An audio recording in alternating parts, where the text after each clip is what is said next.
Seems like every year at least one throwback metal album makes my end of the year top 10 list. This year it's Cirith Ungol's Forever Black and number 10.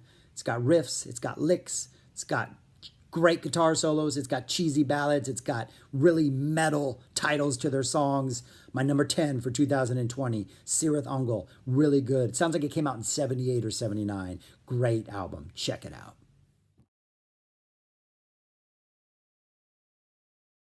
Hello, welcome back or welcome here or whatever. My name is Shaggy. I'm the opinionated hippie, currently ranking and reviewing every single Frank Zappa album released while he was alive.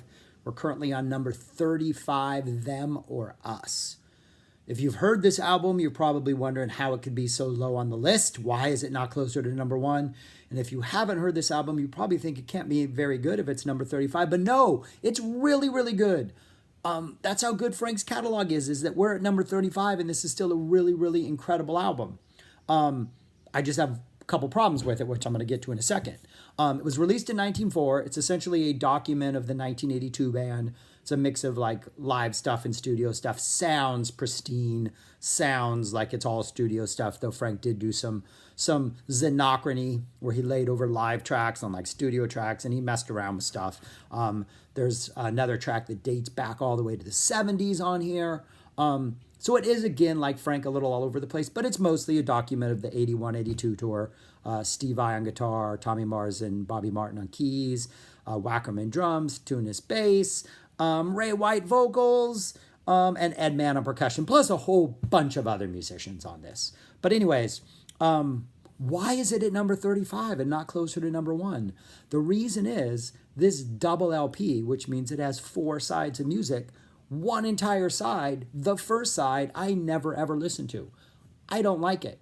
Had potential, has a couple good moments, but for the most part, I don't think it's very good. So that first side consists of these 4 songs. Opens up with The Closer You Are, which is like a doo-wop number, a slow doo-wop number. This doesn't work as well as, say, like Burnt Weenie Sandwich worked, where you had WPLJ and then the whole like 40 minutes of instrumental music.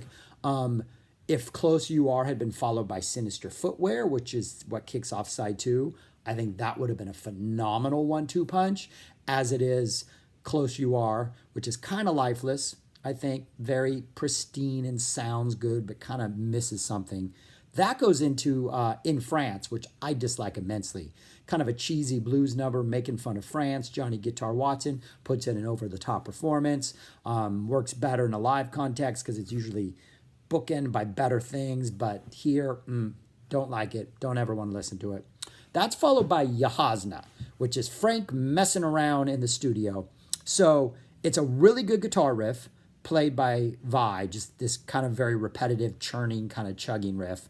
Vai does have a pretty good solo at the end of this, but over the riff, Frank plays backwards the lyrics to Sofa. That's it.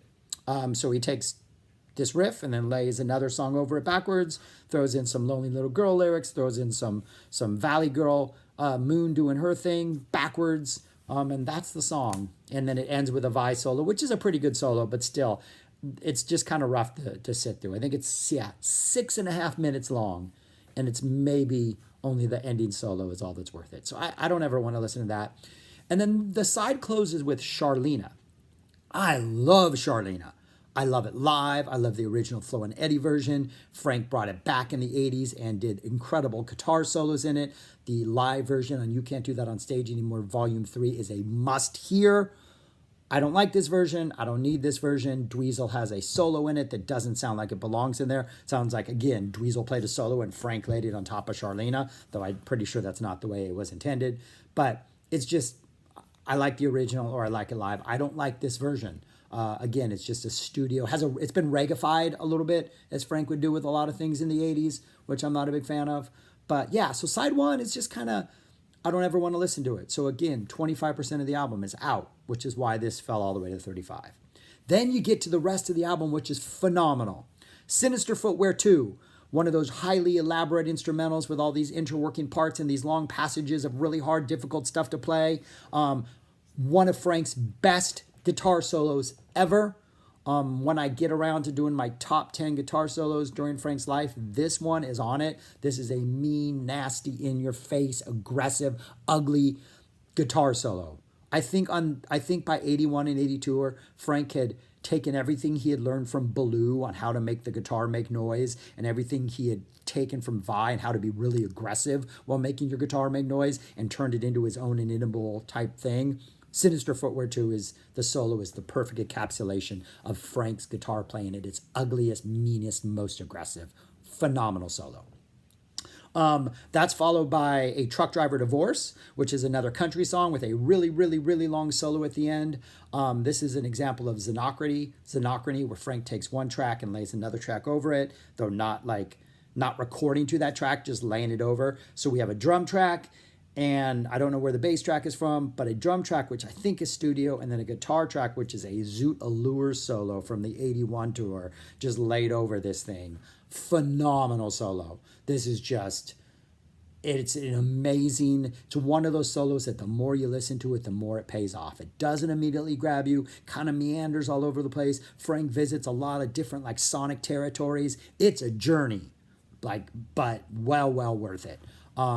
And I think the Sinister Footwear solo might be from an 81, 11, 15, 81, but I'm not sure. That's side 2. Almost perfect side of music. Side 3 opens with Stevie Spanking. Not the best version of this, just simply because it's the studio version. Seek out the You Can't Do That on Stage Volume 4 live version if you want to hear this in all its magnificent glory. But this is a heavy metal song.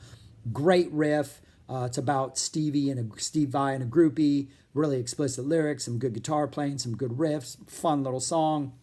This goes into Baby Take Your Teeth Out, which is kind of a throwaway number, but short, kind of innocent. An oral sex song, essentially, an extended oral sex joke, maybe.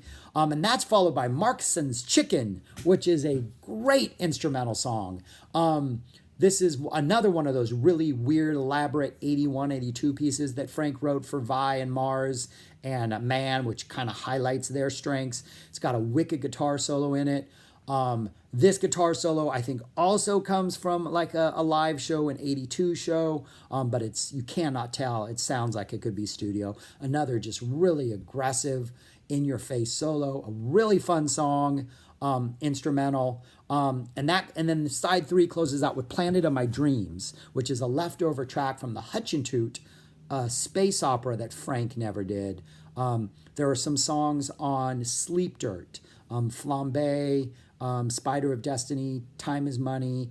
Those were all supposed to be Hutchintoot songs. Egyptian Strut, I think, was originally part of the Hutchintoot space opera.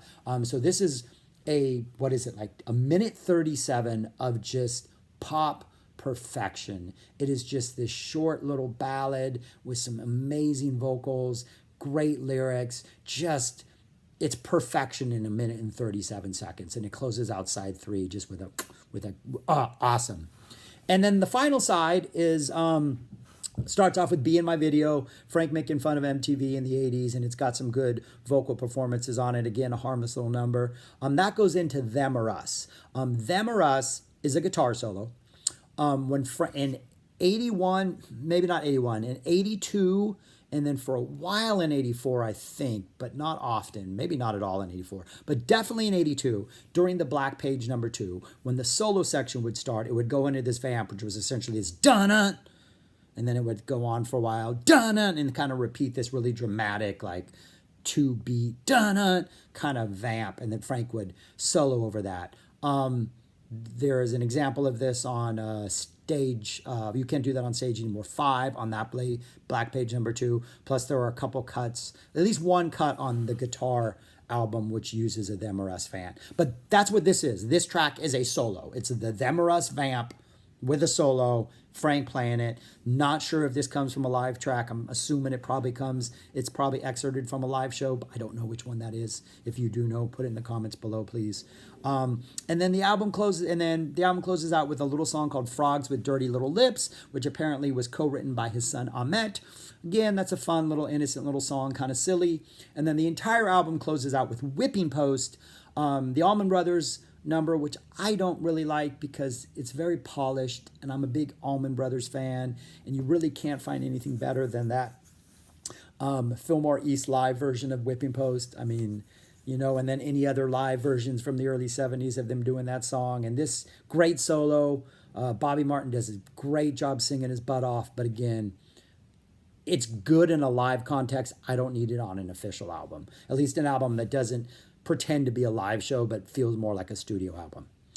So that's it. It's a really solid album. Sinister Footwear, Markison's Chicken, Them or Us, the 3 guitar solos are phenomenal. Planet of My Dreams is a must-hear song.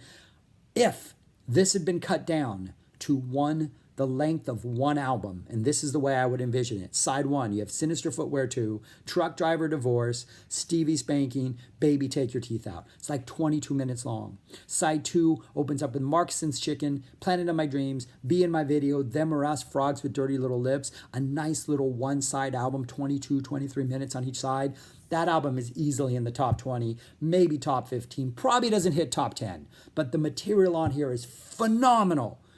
It's just the first 4 songs and the last song I don't like. So that's it. That's why it's 35 on my list. Check it out. Let me know what you think. Let me know what you think of those solos. And if you do know anything about the Them or Us solo, comment down below and let me know. But anyways, that's it, guys. Be safe and all that stuff. Bye.